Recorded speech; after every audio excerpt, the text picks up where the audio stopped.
Hi guys, welcome back to Mostly Fruits and Nuts Farm. I wanted to show you today killing cone that I'm putting together. I built my first one.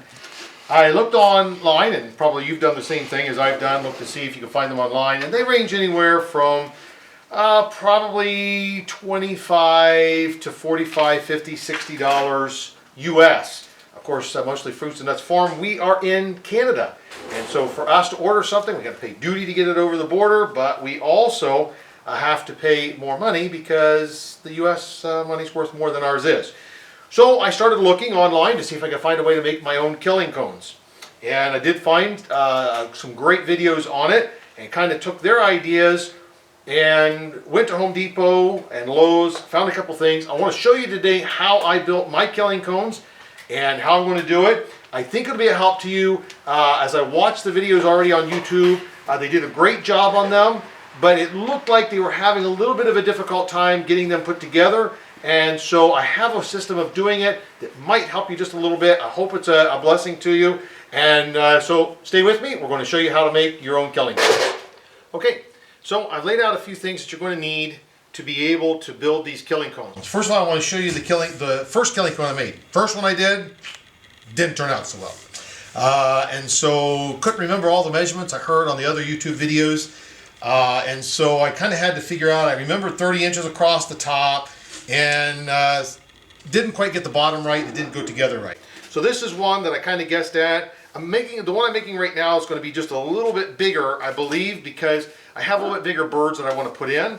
And I'm afraid this size is not going to be quite big enough. And so this next one I'm going to build now, I'm going to build just a little bit bigger. But this is the one, if you use the dimensions that they have on YouTube now, they tell you to go 30 inches across the top. And 7 inches at the bottom per each side from the center. And that's giving me about right around a 3.5 to 4 inch diameter hole.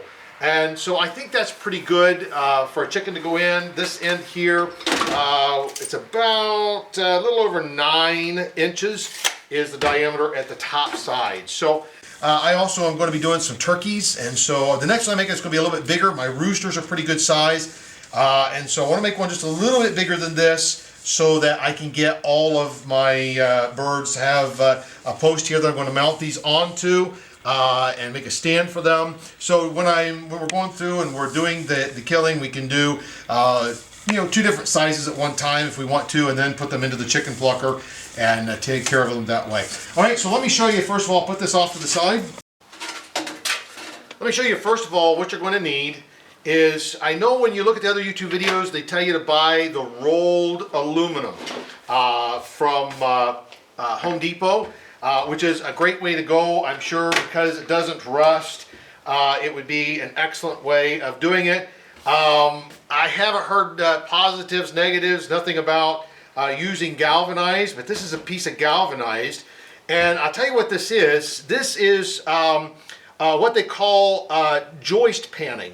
It's a lining that is used for the return air on an HVAC system in a house. It goes over the joist. There's a section on here. They slide together so you go down, and they actually use the joists in your home for your return air in your heating and your cooling system if you have a forced air system. And so this in Canada, I can pick these up at Home Depot. They're about $7.50, $7, depending on what part of, whether Toronto, down south. It seems to be there's a little bit of different pricing there, but nonetheless, somewhere between $7.50 and $8 plus HST for this. So that's really very reasonable to get. And then the other thing you're going to want to buy, this is called joist panning or joist lining. And so the other thing you're going to want to get, this is called a cleat. And so if you go into Home Depot, you tell them you want to get a cleat. I bought this at the Home Depot in Toronto, and it was $2.49, and it was a 60-inch piece, which I believe is going to be more than enough to build 3 killing cones. All right, so these are the things. I'm going to show you how this is going to go together here in just a moment. So let me get my stuff all together, and then we'll start to lay this out, and I'll show you what we've got. Okay, now let me show you what I've done. I have my piece of metal down here on a flat surface. I just have a box I'm doing it on. It'd be best if you had a good sized table, whatnot to use. what you're going to do is you're going to take your piece of metal and you're going to find the center and mark your center. Now, I did, just for the sake of the video here, I marked my center all the way down. I usually don't do that for this because I really don't need my center mark. I just need it at the top and the bottom because that's where I'm going to measure from. And so for this one, I wanted to go 32 inches at the top, get it just a little bit bigger. And so, of course, half of 32 is 16. So I measured from the center out 16. And from the center out this way, 16. Then at the bottom, 7 worked good for me at the bottom. I think that's a good size. I don't want the small chicken to go all the way through. And it's still big enough for the neck of a turkey to come through, small turkey. And so here I measured from the center line at the bottom over 7, and then over 7 here as well. And then what you do is you get a straight edge, and you take your straight edge and you mark it from your top to your bottom. So you see you have an angle there. So you can see on my piece of sheet metal that I have here, I have 2 lines coming up the side. These are going to be my cut lines. Now what I'm going to use to cut this, I'm going to set my tape measure off to the side there. I'm going to set my straight edge off the side. I am not a sheet metal worker. I have worked in fireplaces, and we have worked with sheet metal, but I'm not a trained sheet metal worker. So if you're trained sheet metal, you'll know better how to do this than I do. I'm just using what limited knowledge that I have to put this together. So what I'm going to do is I'm just going to use a pair of aviation snips, and I'm going to go through here and cut this. Now, to give you a little bit of a tip, a lot of times what people do when they're doing this is when they're cutting, they will take the snips and they'll go all the way down at the end. And what that's going to do is it's going to leave a little tick mark in your metal. And that's going to be a problem when you're trying to slide this together. So don't go all the way down. I'll show you here. So what I'm going to do is I'm going to start down here at the bottom. I'm going to lift it up. You're going to want to wear safety equipment, like I'm not doing right now. Wear a pair of gloves because this will be very sharp, very, very sharp. And so what I'm going to do here is I'm going to start here at the bottom. I'm going to line my snips up on here. I'm going to start cutting. So I'm not going to cut all the way through though. If I cut all the way through here to the end, that's where I'm going to end up with a tick mark. So what I'm going to do is I'm going to open it back up, scoot it in a little bit, and I'm going to keep working that way as I go up my line.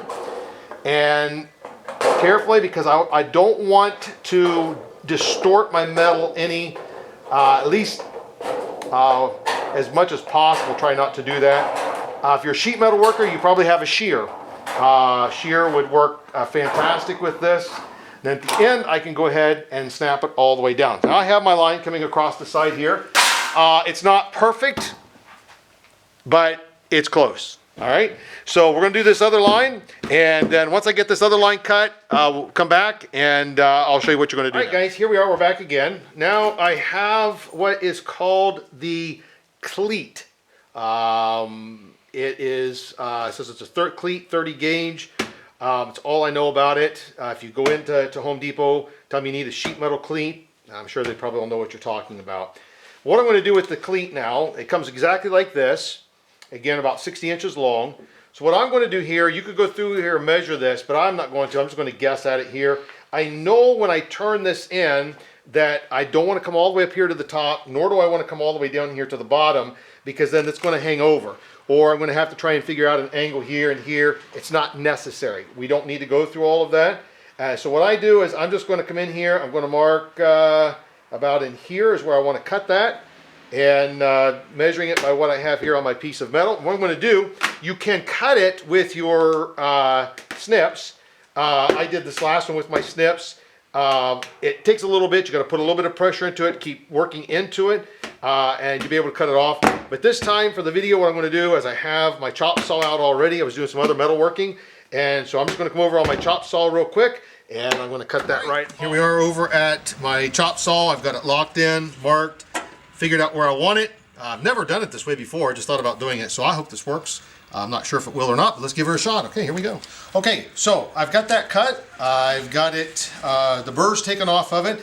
I saw when they were trying to bring these pieces together how difficult it was, and they were having a difficult time, and that's probably why they were using aluminum, because aluminum is it's a lot thinner, and it's going to bend around there a little bit better. But I wanted mine a little bit more heavy duty, and that's why I wanted to use sheet metal. And so I'm going to show you how to do this. Now, the first thing that you're going to do with this is there's a line on both sides of this.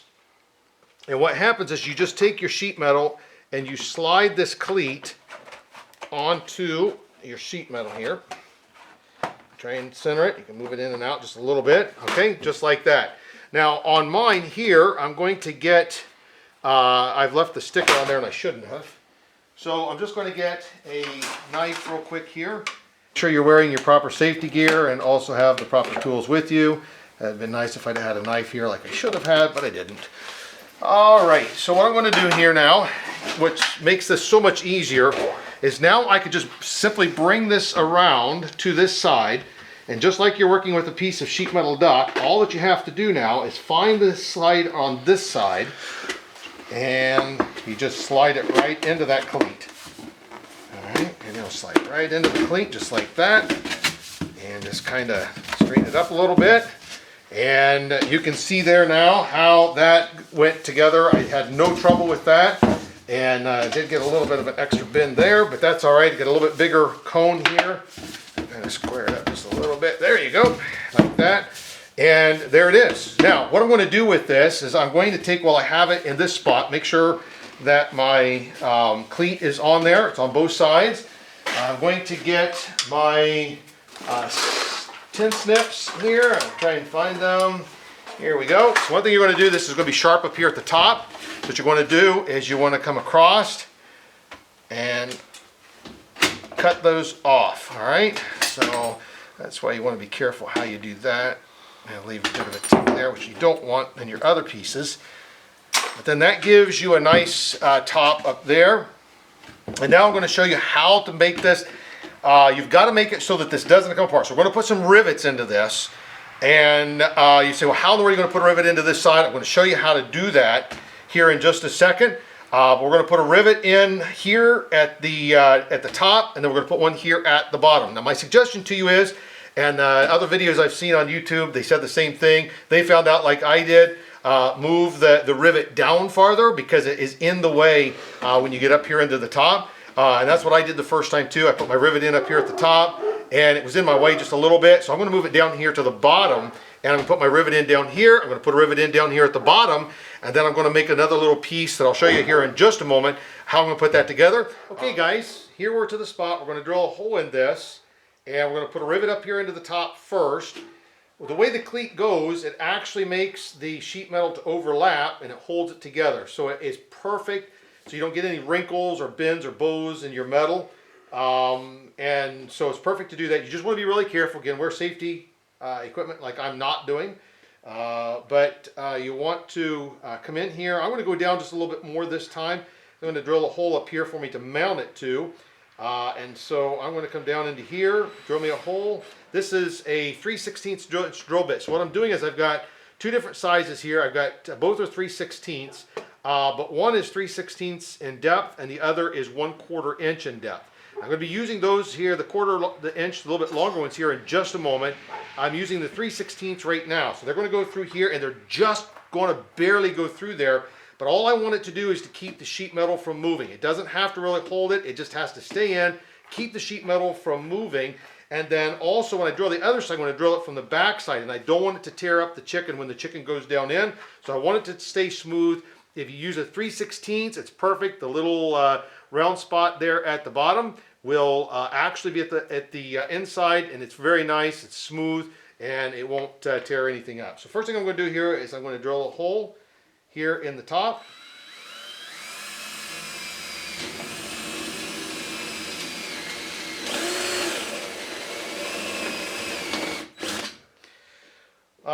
So I put down blocks here, hold it up off. I didn't want to drill into my box that I was using here. I'm going to lift it up just a little bit, make sure it's clean.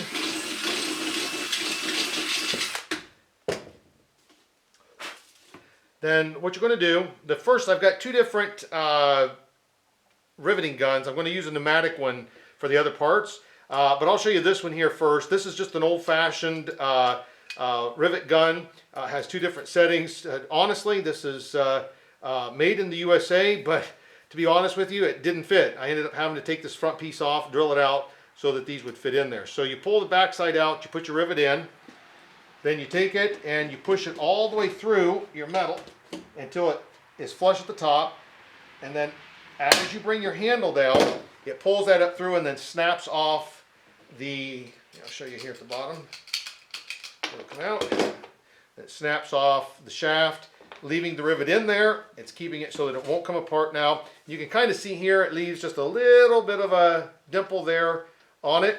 And so we're going to go now to do the other side, and we're going to have to change around here. And I'm going to have to go over to a little block that I made. So come back, I'll show you in just a minute how we're going to do the other side. Okay, so now we're going to drill this, but there's not, I can't really get the rivet gun up into the inside here. I can't drill it from the inside here. So, but what I want to do is I want to put a rivet right up into here. So what I want to do is this, is I took on my table here, I just took a piece of 2x4 and I screwed it onto this table here. So what I can do now is I can take my killing cone, I can stick it right over top of there, and if you try doing this without, when you start to drill on there, look how spongy that is. It's hard to do that. You end up bending stuff trying to get there. It gets frustrating. And so if you just make a little bit of a piece of a 2x4, you can slide that right over, carefully let it lay down so that you can, when you're putting pressure on this, you're putting pressure onto the 2x4, and then you're going to come up into here.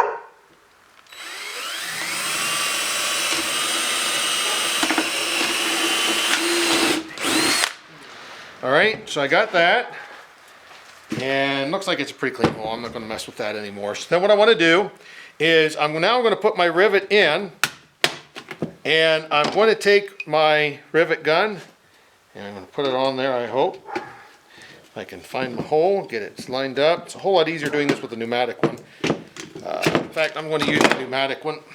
Got it ready to go, sitting right here. I like to use this. Most people don't have them though. It's simple, and that's all that you have to do, and it sends it out into the little cup here at the back. All right, so now I've got a rivet down here. You can't really see into the inside of it here, but in the inside of it, it just has a little dimple on the inside where that's at, and that's going to keep this from coming apart now. Now the next thing I want to do is when I put this on my post, I didn't want to have it so that the head was aimed back into the post. I wanted it to come out a little bit so I had room to get my hand in the back. So when we cut the veins in the neck, we're able to keep a hold of that. I really want to do things humanely. I want to make sure that the chicken is held in nicely, or the turkey. I'm holding it so that it is not flopping around. So let me just show you here what I made. Was I just had some sheet metal, or not, it's not sheet metal, it's actually a piece off of a storm door, the little curlicues off of a storm door, and I bent them out and took these pieces, cut it off, made some measurements in here, and rebent it. Not pretty, but what's going to happen here is I'm going to drill a couple holes in here, and then this is going to get riveted onto the back here. There'll be a couple holes down here. This will hold it out away from my post, but then it also brings me down farther so that I can put a screw in if I want to down here to hold the bottom of the killing cone onto the post. All right, so I'm going to go ahead, I'm going to drill a couple holes into here, and then I'm going to show you how to put it onto here. Another guy, and it's a great idea. Some of the other guys on YouTube, what they're doing is, I believe it's an electrical tape they're using. I'm not really sure. It'd be great if you know what it is, what tape they're using on this. Just put that in the comments down there below. But they'll put a tape up around here, and they'll put up here around that, because this is sharp, right? This is a factory edge that we use. We didn't cut this part. This part we cut.